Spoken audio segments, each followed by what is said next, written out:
We have only 28 days to go. Oluvannyuma lw'okumaliriza olukungaana lwe mu disitulikiti y'e Kapelabyo, Kyagulanyi yessezza mu ddene akubirira atooke mu disitulikiti y'e Amuria wakiri abaayo n'abayogereko nabo eddakiika nga ziizo sinakindi okubawuubirako. Kyagulanyi yabadde alemeseddwa okukozesa oluguudo lwa Kolansi emisana yasazeewo yeetooloola akozese olw'omukyalo wabula ono bwe yatuuse mu lutobazi lwa Kum ku luguudo lwa Amuria emmotoka ya poliisi byamwekiise ku nsonga gy'ataasoose kutegeera. Wano yakitegeeredde kiteba kyamukkiriza kweyongerayo gye yabadde alina kubeera kuba obudde bubadde buyise obw'okuyega nga bwe kirambikibwa akakiiko k'ebyokulonda. Kati tutuuse wano saa 12 ne batugamba ebiseera bya kampeyini biweddeyo. Kyetumanyi obulungi nti kampeyini zigwa saa 12. Ne tubagamba tugenda kwebaka kubanga tiimu yaffe ebaddeyo nga bategese rale yaffe Amuria. Bategezeza nti rale yaffe bagikubyemu tiyagaasi abantu ne babagobawo. Ne tugamba fine katugenda kwebaka naye batugambira ogenda okwebaka bagaddewo ekkubo nga bw'olaba. Ono yabategeezezza nga naye amateeka ga kampeyini bw'agamanyi era tasobola kwetantala kugamenya nga gy'alaga gy'agenda okusula. So you police officers and military officers, you are accountable whatever happens to us because we are innocent citizens. We are exercising our democratic right. We are supposed to campaign. Wano poliisi yamuwadde okusalawo kwa mirundi 2 okudda gy'ava oba agende mu disitulikiti y'e Soroti gy'aba asula.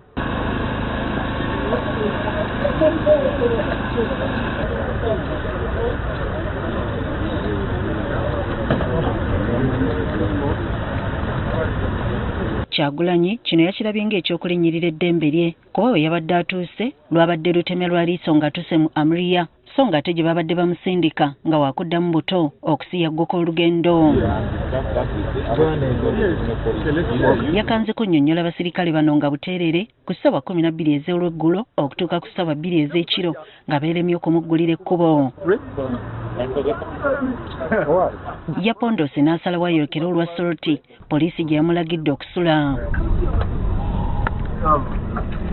Kyagulanyi ng'atuuse ku lugendo lwa Soroti Highway mu kitundu ekimanyiddwa nga Otuchopi naye poliisi yamwekiise era nayo n'etamukkiriza kweyongerayo. Wano bamutegeezezza nti wadde baamulagidde asule Soroti naye tebamukkiriza kusula mu kibuga. Abasirikale bamutegeezezza nga bo bwe bamufuniddeawo okusula. Bino byonna byabadde bigenda mu maaso ate waliwo abasirikale abalala ababadde bafuuyira abantu kamulali ebbali.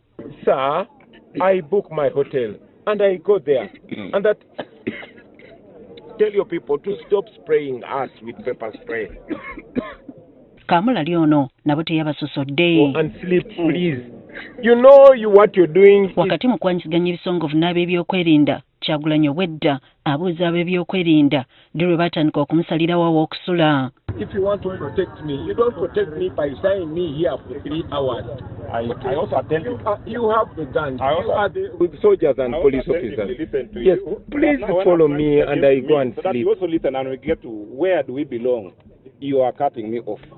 No, I'm not cutting. I'm listening to you. What are you saying? Bamwatulidde lwatu ng'eddala lyaliko kati bwe batasobola kumukkiriza kusula mu kifo kya lukale olw'emirimu gy'abantu gy'ajja okusannyalaza. You are that person that is protected. And you are that person who is using Electoral Commission law or act. And the same police that is also regulating you using the Electoral Commission Act. According to the information on the ground, the places that they have suggested for you, landmark, is opposite the market, which is a busy place. Sir, I am not going to buy anything in the market. Let me I am first going finish. to the hotel to sleep. They don't want you to buy. They want to regulate people in the market, not you to buy things in the market. They are not going to the market. I am going to my hotel to sleep. They are looking at how do you move the market where people are many doing other. You are the man that has been following me everywhere I go. You know I sleep in hotels. I don't sleep in bushes. I don't know why today you are blocking me from entering the hotel. What do you want to do to me? You are failing to. I've been moving with you, and you had good connection with inside my car. The problem, you want me to listen to you, don't listen to me. And you are sure that I've been moving with you. I have been moving you, and you have been moving very well, coordinating with the police on the ground. and then you agree on the venue. But here you are to agree with I the have police never on the ground. agreed with you where I sleep. It is my right. But you agree with the police. Balabye yeremye ne bakozesa omukka ogubalagala gwe baakubye mu mmotoka ye.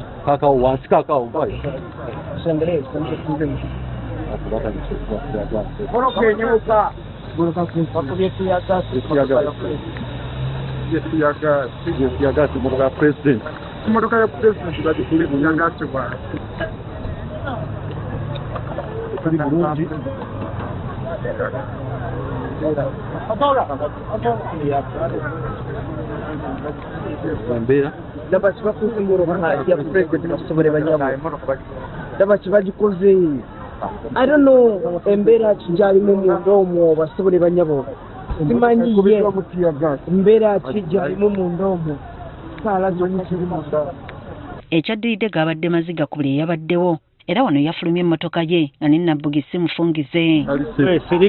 Sirika gwe. Omu ku basirikale abaamuweebwa akakiiko k'ebyokulonda okumukuuma yakwatiddwa ennaku eri omuntu waabwe n'amuwa amagezi g'okwetaasa kubalagala okwabadde kususse.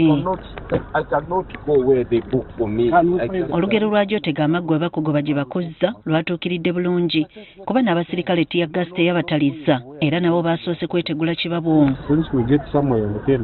Poliisi bwe yalabye nga Kyagulanyi yeeremye baasazeewo okuleeta ebimotoka ebisobola okusika emmotoka ye.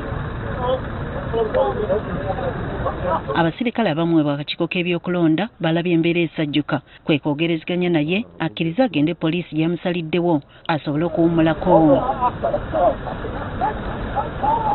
Kyagulanyi Kyaddaaki yakkiriza agende bo gye baabadde bagala okumuzza. Emmotoka za poliisi zaamukulembedde okumutuusa ku woteeri emu eya Hase Resort. Wabula nga batuuse mu kifo kino ekyabatabudde y'omu ku bantu ababadde bamulondodde okuva emisana okumusangawo nga kw'otadde ne RDC w'ekitundu kino ko n'emmotoka okutabadde ennamba ng'eriko ekifaananyi kya minisita omubeezi ow'ebyemizannyo Peter Ogwang ne President Museveni. Oluvannyuma lw'akaseera nga Kyagulanyi akyalemedde mu mmotoka, Kyaddaaki yafulumye okugenda we babadde bamutegekedde okusula.